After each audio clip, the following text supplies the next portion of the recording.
So the following are memories of what I like to call my in-between life.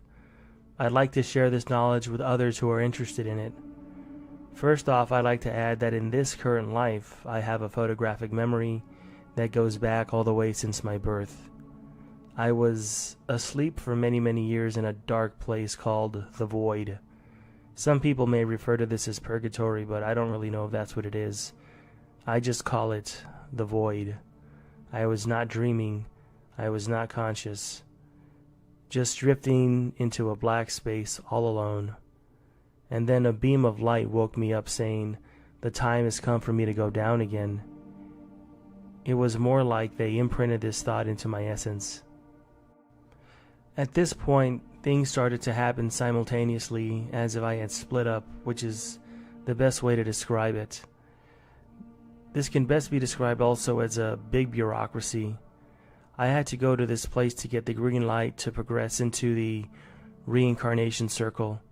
They checked my essence. I can't explain what or how they did this, as this part goes blurry in my memory. I was in a room with what appeared to be a woman who was talking to me, and she gave me the confirmation, I guess, that I could continue, and I left through what appeared to be a door. Everybody in this place took a human form. I didn't, though. However, my energy was more leaning toward a human male. So next, I left this office, I guess you would say, and I was back at drifting in the void. I saw a light in the distance of which I knew I had to go. It looked as if it was a border between light and dark, a small gap, a ripple in space, and a man stood there who appeared to be a guard. I had already met this man several times, although I can't remember. He reads these documents given to him by the Bureau. The documents contain everything that I've done in my past life. After reading it, he gave me a number and he let me pass through. The number given to me states my position in queue. This place is a white place with nothing to see except for one gigantic line of souls waiting to reincarnate, all one after the other in good order based on the number given. There are some types of guards constantly walking back and forth.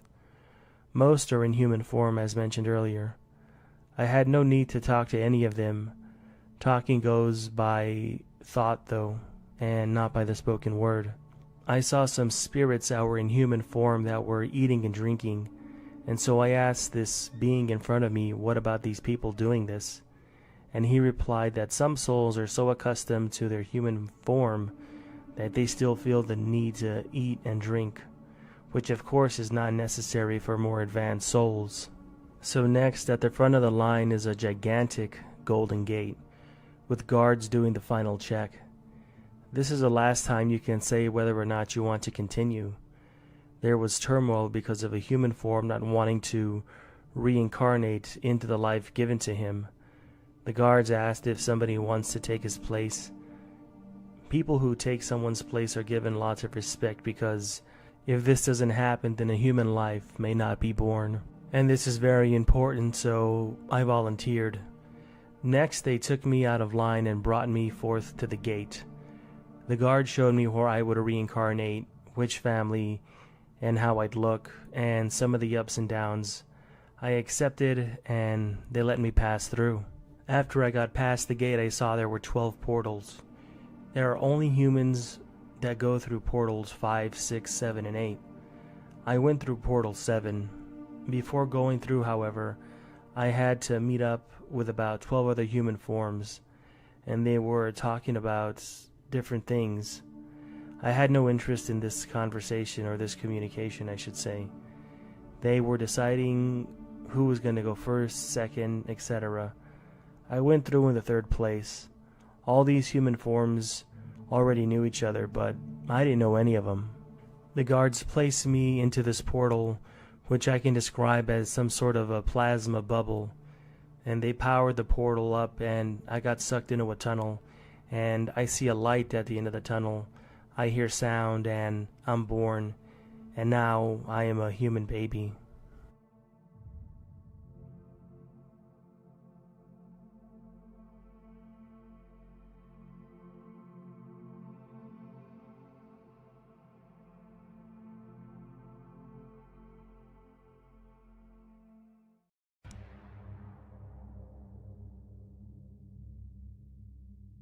So this isn't easy to communicate. I'm doing so because I need to share this. I've kept these memories for the past 30 years, and I think it's time to release them. Perhaps there are people who will find them interesting. Let me tell you a brief profile of myself. As what I am right now, I'm a female in my early 30s. I'm not religious and have never been, and do not have any children. I grew up to be serious, but I'm a kind person.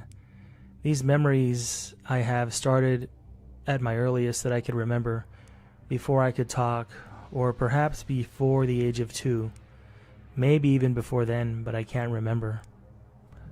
These were the last seconds of my previous life, I remember. I'm in a cockpit, and I'm a fighter pilot. I'm pretty sure I'm a male, and it's the early 20th century. I have a strong sense of duty. I'm in a battle, and I'm hit with bullets piercing through my back and my head several times. I feel excruciating pain, and time begins to slow down. I begin to hear less and less. My vision is going away, and I know I'm dying. And all I want to do is look at this black and white picture of a young woman that's on my right, wedged between dials. I'm falling forward as the shots keep coming and hitting my plane. Things, as I mentioned, are becoming slower, and for a few moments my eyes lock on the picture. I only have tender feelings toward her, and her picture comforts me, and all I want to do is remember her. I felt no pain, just disappointment at this time, and I knew that I would never see her again. As I make my way forward, I see a panel on the plane, and that's it.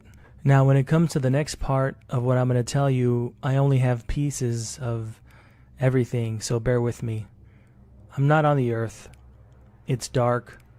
I'm not in a human body, and I communicate instead of talking, able to express my emotions and use them in conjunction with other feelings.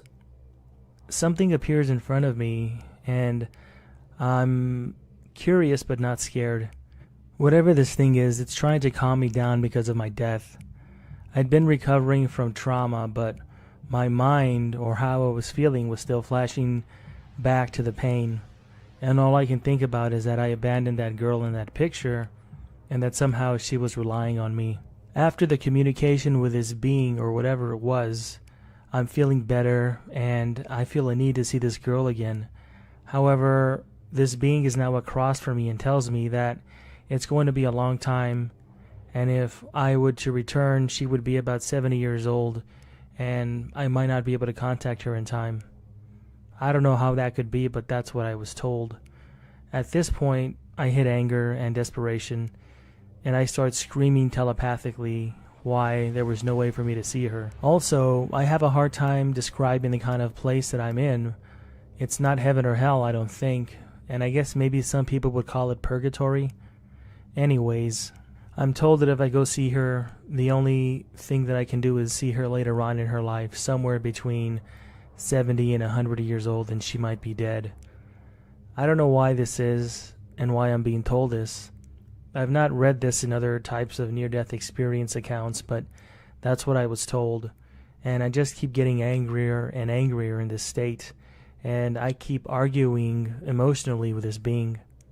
Somehow or some way, it finally all ends, and I think we negotiate, but I know that I cannot win, and that's all that I remember. So at that point, I just start to get ready for my next life, and that's the last thing that I really remember of that conversation with that being.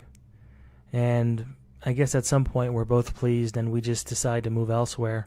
Suddenly, a structure similar to a spiral and a ship steering wheel appear with burning orbs at the tops of every end. I understand that those are my previous lives. I spin the wheel and look inside of the burning orbs. Each has a picture in them. Every time I look at any of them, I play out that life, and I learn from it. I learn from all of them. There are dozens of burning orbs as I spin to the end and learn the lesson of every life, and especially the life of my time as a pilot. I stand back and communicate that I've observed that I've been a male more times than a female. I bring up a couple of female lives, one as a little girl no more than 13 at the time of death, and another where I was very unhappy, so I chose to be a female this time around. Then questions ask, what family do I want, and a few options are given. I don't look at any of them though, and I just say that I don't really care, or it doesn't matter. I also communicate that we should be able to carry our life lessons everywhere so that we learn everything that we can in our next life. As the communication ends, I'm on my way. I can see outer space, I can see planets, however, none of them are in our solar system, and I'm traveling very, very fast. However, I'm not going through any kind of tunnel reaching a light. I see all kinds of colors, and I see things as they once were, and this is where things get really weird. As I'm traveling through the cosmos, I am disappointed that I'm going to the Earth. I want to go somewhere else, perhaps another planet, and then, all of a sudden, nothing.